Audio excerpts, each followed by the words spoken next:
অনেকেই আছো মটনের গন্ধের জন্য মটন খাও না, একবার এই প্রসেসে বানিয়ে দেখো। মটনের একদমই গন্ধ থাকবে না আর খেতেও খুব সুস্বাদু হবে। প্রথমেই একটা কড়াইয়ে পরিমাণ মতো তেল আর কিছুটা পেঁয়াজ দিয়ে বেরেস্তা করে তুলে নিতে হবে।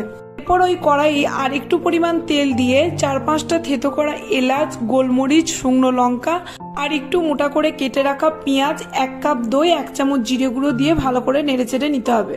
এরপর মটনটাকে দিয়ে 4-5টা তেজপাতা, আদা রসুন বাটা, লঙ্কার গুঁড়ো আর পরিমাণ মতো নুন দিয়ে ভালোভাবে কষিয়ে নিতে হবে।